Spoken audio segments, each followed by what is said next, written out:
What's up, my folks? What's up, my good people? What's up, my quarantine brothers and sisters out there? How y'all living? Fellas, y'all doing all right? Ladies, y'all doing good? Good. So today, guys, on today's menu, we are doing Bermuda triangles. Yes, I said it, Bermuda triangles. Okay, this is a new recipe in the house. So if you're interested, then keep on watching.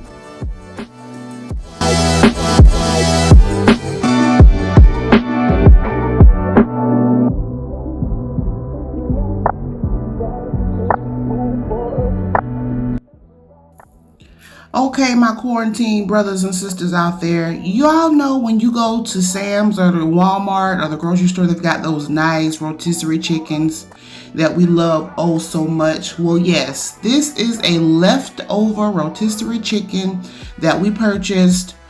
I think we got it from Sam's. And of course, my family and we ate the good part. And this is just some leftover chicken that I dare not throw it out, okay? Because, we have to eat good around here. So we believe in recycling. There are no leftovers, no food left behind, okay? Okay. So first thing we're going to do is I'm going to go through and debone this chicken, this whole entire chicken. I'm going to take all the meat off of the bone, including the string left behind, okay? So we're going to take this chicken, the skin and all, we're going to leave all of that on there. Even the gelled parts, or I think that's considered like the grease or the residue, the juice, the good. We're going to leave all that in there. We're going to leave all that in there, go through, make sure all of your meat is off of your bone, and then you just go through real good and chop it up. Chop everything up real nice and fine. Make sure there are no humps and big chunks in it, because we get ready to stuff it. We're going to stuff it with something. Yes, I said it. We're going to stuff it with something. Okay.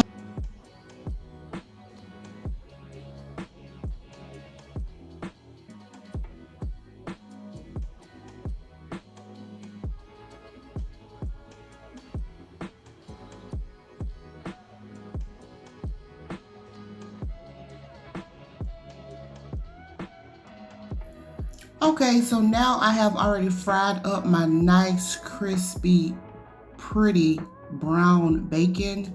So I'm going through and I'm going to chop up the bacon real nice and fine. I was doing this with my knife, but I was like, you know what, the hell with it. I'm going to take this thing, I'm going to just break it up with my hand. Child, please.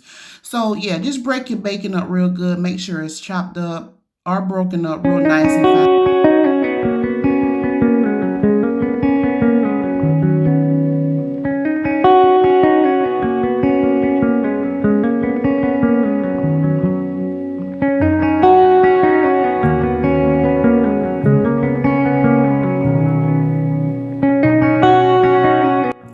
Okay, so now I've got my chicken all chopped up nice and fine, my bacon, crispy bacon all chopped up nice and fine. Now I'm going to take 2 things of my Philadelphia cream cheese.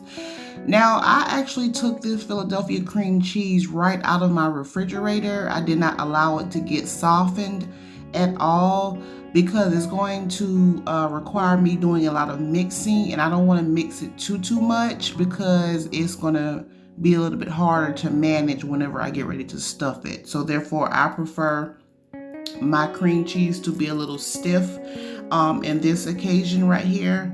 So what I'm going to go through now is just add my chicken and my bacon, and I was about to mix this stuff up, y'all, with my fork, but I was like, you know what, the hell with it.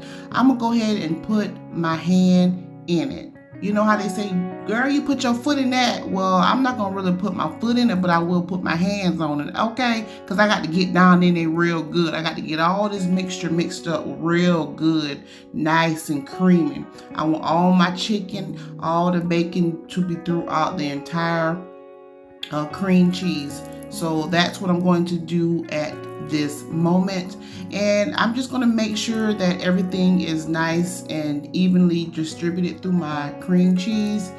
And yeah,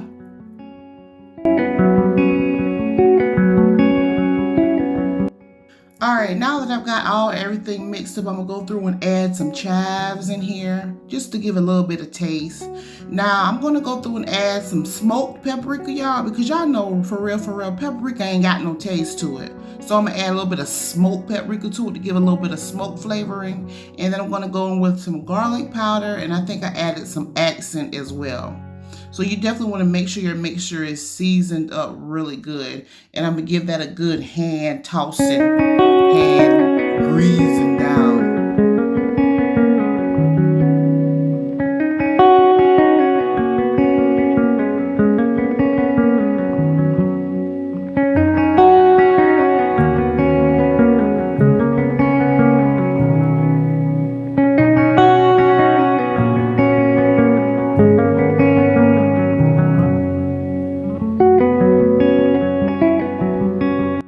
Now that I've got all my ingredients, my stuffing is mixed up real good, I'm going to go take maybe like a spoonful of flour and mix it with water, because this is going to be my combining component. This is what's going to help my tortilla chips, or my tortillas. Am I saying it right? Tortillas? Tortillas. This is what's going to allow it to be sealed in really good. So you just want to take some flour and water. That's all you need. Make sure it get like a real nice consistency. Make sure it's like real pasty like. And this is just going to help everything get sealed in together real good. Okay. So now I'm going to start off by taking my tortilla chips. Why I keep saying tortilla chips? My tortillas. Now these tortillas I already had in my refrigerator, and I wasn't going to the store to go buy no new ones. So these are what I already had. This is quarantine style, y'all. We're using what we got, okay? Because we ain't going to be going to the store nickel and diamond every time. We need a little something, you know. So anyway, I'm going to go ahead and take about 2 scoops of my mixture, put it on the first half of my tortilla, and then I'm going to take my flour, water, my paste, and I'm going to fold it in half, and I'm going to go through and seal my edges, okay? So I'm going through and seal my edges, and I'm going to take my fork and, what am I doing? Oh, okay, so yeah, that corner was missing a little bit of flour and water on my paste, so I need to go through and add a little bit more paste on there, you know, because I don't want nothing falling out, you know, we can't have nothing leaking out. So let me clean up my little mess right here, because you know you got to clean as you go, You know, your mom always taught you clean as you go. Don't work in a messy kitchen. But anyway, moving right along. So now I'm gonna just take my fork and make it real pretty. You know, you don't have to do this, but this is just something that I wanted to do because I want to be a little extra. You know, make it a little festive, make it a little pretty or whatever. So I'm just taking my fork, going through, making some indentures in this pastry.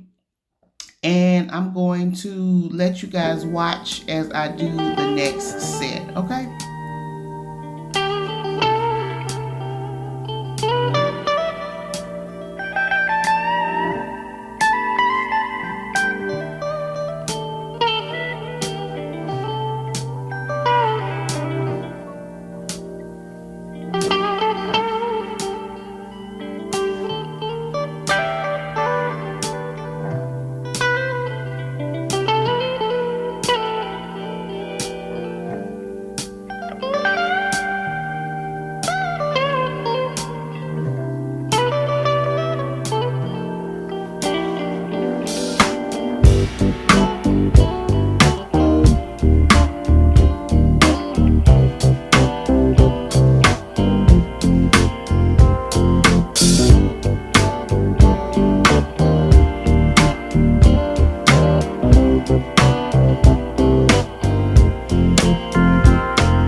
All right, y'all. So we ready to go ahead and put these bad boys in some good old hot grease. Yes, honey, the grease is ready and it is ready to fire. It is ready to roll, baby. We go ahead and drop these babies in this good old hot grease right here. Now look, let me tell y'all something. When you're cooking these, you need to stay by your grease because you definitely do not want these to burn, okay? You definitely don't want these to burn. I burnt the batch, but we ain't gonna talk about that. But stay by your grease, honey, okay? Make sure you keep flipping it over and over and over again until it get a really pretty brown like this right here. And you want to lift them out your grease and look how pretty golden brown they are. You guys, when I say this was so good, you guys, if y'all go and try it, make sure y'all tag me on Instagram. Make sure you tag me on Facebook. If you follow me on Instagram, you should. I don't know what you're doing if you ain't follow me on Instagram. If you ain't follow me on Facebook, then boo, I don't know what you doing. Okay? Follow your girl. See what I'm doing outside of YouTube or my crazy life of YouTube. Okay? See what I'm doing. I don't really be doing that much anyway, but I'm just saying. Follow your girl. Okay? But y'all, when I say these Bermuda triangles turned out so good. I actually got this recipe from one of my local restaurants called Red Bone Alley in my local city where I'm from. And every time I go there, y'all, I always have to get an order of these Bermuda triangles. And lo and behold, I tried them at home for the first time. Y'all, when I say these were so good, these were really good. They were really delicious, and you can pretty much put anything you want in them. You can get real creative with them. And yeah, so this is another batch that I started. But yeah, guys, you make sure you want to stay by your grease and watch them. And these are the two small ones you just saw were just some leftover ones that I had. And I didn't want anything go to waste. But I hope you guys have enjoyed this recipe. Like I said, make sure you follow me on Instagram and on Facebook. And I just had to go through here real quick and add some green grass, you know, make it real pretty and nice and festive and stuff. You know, you got to add the green grass on there, and like you give it a taste with it to make it look pretty. Okay. But anyways, make sure you guys like, comment, and subscribe. Make sure you keep looking good. Make sure you keep smelling good. And y'all, and I'll see you guys in my next video. Bye.